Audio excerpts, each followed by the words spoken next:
Chapter 53, A Fresh Start. I have a confession to make. Before leaving my uncle's memorial, I asked Tony if she wanted to play bridge sometime, as a tribute to Trap. He'd like that, she agreed, wiping away a tear. So, does that make me a rotten human being? Was I just exploiting my uncle's death to pick up a girl? I don't think I was doing that. I think I really did think that playing bridge with Tony would be a fitting tribute to Trap. If I really was just trying to make a move on Tony, then it was doubly rotten. Not only was I exploiting my uncle's death, I was betraying my best friend. I was pretty certain that there was something going on between Cliff and Tony, although it's hard to tell with Cliff. He isn't the kind of guy who brags about girls. Not like Gilliam, for example. Whenever Gilliam talks about a girl, you can only believe about 1/10 of what he tells you. Cliff is just the opposite. He has a way of saying very little but somehow implying a lot. You always wonder what good stuff he left out. Anyway, Tony and I agreed to play on Thursday, her usual day with Trap. She emailed me 8 more pages of bidding instructions, and I was in my room, going over them with Leslie, and trying not to think about Cliff when my parents entered. Ed Johnson just called, said my father. Don't bother flipping back through the pages trying to find that name.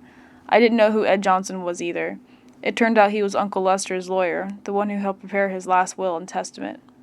My mother summed up our inheritance in 3 words. We got squat! He gave it all to charity, said my father. Diabetes research? I can understand that. But cancer research? He didn't even have cancer. So the lawyer just called you up to say you weren't getting anything? Asked Leslie. That doesn't make sense. Well, it wasn't exactly nothing, my mother admitted. We got the same as every other relative.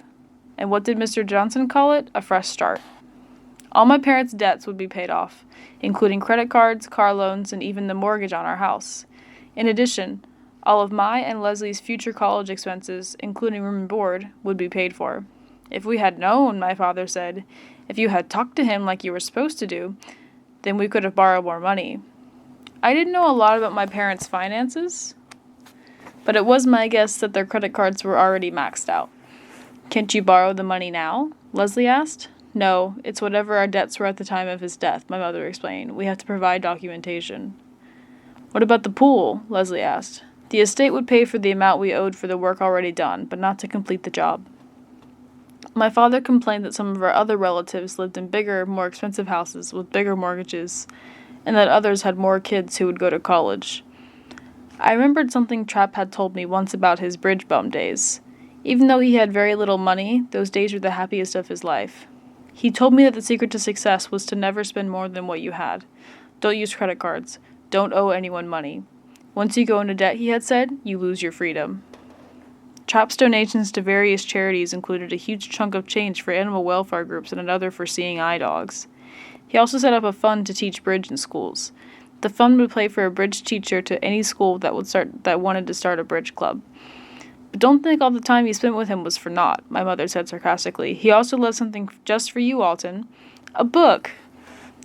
I didn't think my time with him had been for naught. Like my mother had once said, it was for the joy of spending time with my favorite uncle. My only regret was that it didn't last longer, at least until after the Nationals. The book arrived by special courier the following day. Maybe, like me, he thought it would be a bridge book. I was wrong. It was his 1945 hardbound copy of Cannery Row.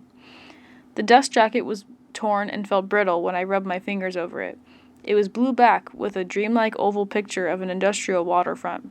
The title was written in yellow script above the picture, and the author's name, John Steinbeck, also in yellow, was printed below.